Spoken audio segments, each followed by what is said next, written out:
Media Belgia laporkan Sandy Walsh, Sintayong tatap jadwal kualifikasi Piala Dunia 2026 zona Asia. Kendala seleksi Timnas Indonesia U17. Simak video selengkapnya hanya di Garuda Space Update.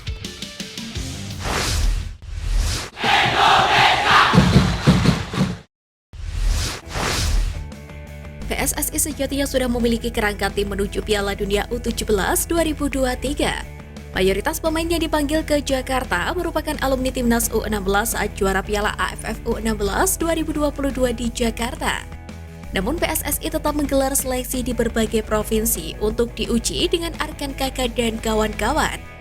Salah satu potensi yang coba dicari adalah bek kiri berkaki kidal. Timnas U17 membutuhkan bek khusus ini sebagai opsi pilihan menuju Piala Dunia U17. Dirtek PSSI Indra Syafri mengaku kesulitan menemukan talenta dengan spesialis kaki kiri. Dari ribuan peserta seleksi, Indra Syafri baru mendapatkan satu kandidat. Diketahui upaya PSSI keliling kota akan berakhir di Sulawesi pada akhir bulan ini. PSSI juga harus berkeliling lantaran COVID-19 yang membuat kompetisi usia muda tak berjalan. Direktur Teknik PSSI Indra Syafri memastikan bahwa kompetisi pemain usia dini atau Elite Pro Academy Liga 1 bakal segera diselenggarakan pada tahun ini setelah sempat hiatus selama beberapa tahun. Indra Syafri menilai EPA merupakan wadah yang sangat penting untuk pembinaan pemain usia dini. Ketiadaan kompetisi ini memang sangat terasa saat PSSI membangun skuad Timnas Indonesia U17 yang diproyeksikan untuk Piala Dunia U17 2023. Indra Syafri mengaku bahwa agenda seleksi terbuka untuk mencari pesepak bola seperti ini memang tidak ideal. Sebab semestinya proses pemantauan pemain dilakukan dalam sistem kompetisi penuh.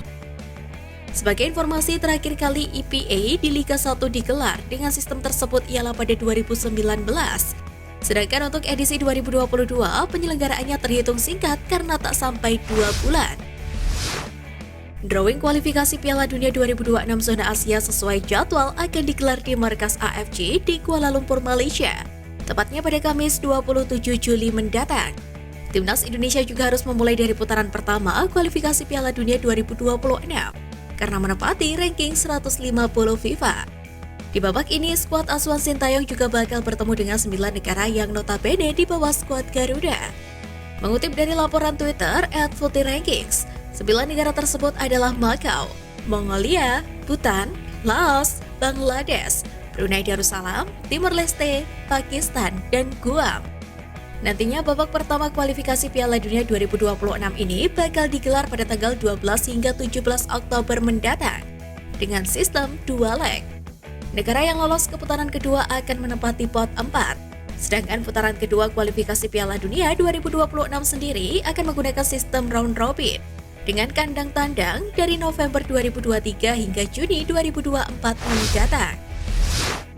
Jalan Timnas Indonesia lolos ke babak kedua kualifikasi Piala Dunia 2026 zona Asia tidak akan mudah, terlebih jika dipertemukan dengan Bangladesh. Sebab tim asal Asia Selatan itu pernah merepotkan skuad Garuda saat bersua di FIFA Matchday Juni 2022.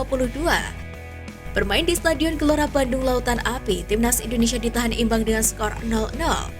Kala itu lini serang Sintayong yang diisi oleh Stefano Lillipali hingga Dimas Derajat gagal menembus pertahanan rapat dari Bangladesh. Meski begitu, dengan skuad yang lebih tangguh, tentu kini Timnas Indonesia siap untuk menghadapi semua lawan di babak pertama kualifikasi Piala Dunia 2026 zona Asia. Terlebih Sintayong memiliki beberapa pemain keturunan baru yang juga siap diandalkan seperti halnya Sandy Walsh, Zain Patinama hingga Rafael Struijk. Pemain yang batal dinaturalisasi Justin Hubner berpotensi untuk melewati Elkan Bagot setelah pamer promosi ke tim utama Wolverhampton Wanderers.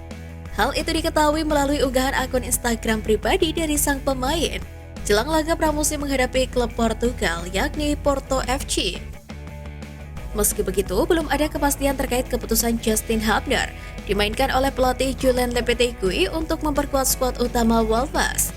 Namun jika bek berusia 19 tahun itu mampu menembus tim inti Wolves, Hubner pun otomatis melewati capaian bek timnas Indonesia Elkan Bagot yang tercatat sebagai pemain Ipswich Town yang baru mendapatkan promosi ke kasta kedua Liga Inggris atau Divisi Championship. Pasalnya Justin Hubner berpotensi untuk merasakan atmosfer kasta tertinggi di Liga Inggris. Pengalaman berlatih di skuad utama Wolverhampton Wanderers bakal meningkatkan kualitas Justin Hubner. Terlebih Wolverhampton Wanderers ditangani oleh Julen Lopetegui, pelatih yang membawa Real Madrid juara Piala Super Eropa 2018 dan mengantarkan Sevilla juara Liga Eropa 2019-2020. Hal tersebut tentu memperkuat dorongan bahwa Sintayong tak salah memilih pemain keturunan untuk membela timnas Indonesia. Sayangnya proses naturalisasi Justin Hubner berhenti di tengah jalan. Menurut anggota Exco PSSI Arya Sinulinga, naturalisasi dibatalkan karena kubu Justin Hubner mengeluarkan permintaan yang tak disanggupi oleh PSSI.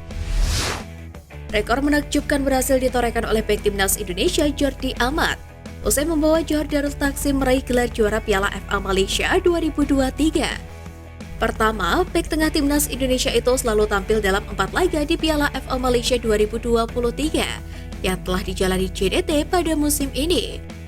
Kedua, dalam 4 pertandingan yang dilakoni JDT tersebut, tim berjuluk The Southern Tiger itu tidak pernah kebobolan alias clean sheet ketika pertahanannya dikawal oleh Jordi Amat. Selain nirbobol, JDT juga telah mengkoleksi 14 gol sejak menjalani pertandingan di babak 16 besar hingga final. Tentunya catatan ini menjadi rekor yang menakjubkan bagi Jordi Amat dan kolega dibandingkan saat JDT juara Piala FA Malaysia 2022 lalu. Terlepas dari hal itu, JDT memiliki kans besar untuk menjuarai Liga Super Malaysia 2023. Saat ini klub Jordi Amat tersebut sedang memuncaki klasemen sementara dengan mengkoleksi 51 poin dari 17 laga, unggul 14 poin dari Selangor yang ada di peringkat kedua. Media Belgia footballnews.b membocorkan masa depan pemain keturunan timnas Indonesia Sadie Walsh jelang musim baru. Melalui artikelnya, Sadie Walsh dikabarkan telah diincar klub kasta teratas Liga Azerbaijan, Sabah FK. Dilaporkan Sabah FK sudah menyiapkan dana 700.000 euro atau 11 miliar rupiah. Meski begitu, media itu menyaksikan transfer tersebut bakal terwujud. Pasalnya, bek timnas Indonesia tersebut punya sisa kontrak selama 2 tahun bersama KV Mechelen. Dikutip dari Transfer Market, Sadie Walsh juga punya valuasi senilai 2 juta euro, yang jauh di atas proposal Sabah FC. Salah satu kemungkinan dari KV Mechelen adalah menaikkan bandrol harga untuk memagari Sadie Walsh. Apalagi Sadie Walsh sendiri merupakan pilihan utama di sektor bek kanan KV Mechelen. Bonek membayar lunas sanksi sebesar 25 juta rupiah yang dijatuhkan ke Persebaya Surabaya oleh Komisi Disiplin PSSI atas hadirnya supporter di kandang lawan pada laga Liga 1. Aksi yang dilakukan bonek ini sebagai bentuk sindiran terhadap PSSI karena dianggap melanggar aturan supporter away saat lawatan laga Liga 1 melawan PSIS Semarang. Salah satu pentolan bonek dari Tribun Kidul, Sinyo Devaro Maumanto, juga menjelaskan donasi dari bonek ini akan diberikan ke Komdis PSSI melalui Persebaya. Sinyo membeberkan asal dana donasi yang diberikan ke pihak Persebaya ini bersumber dari bonek dan bonita.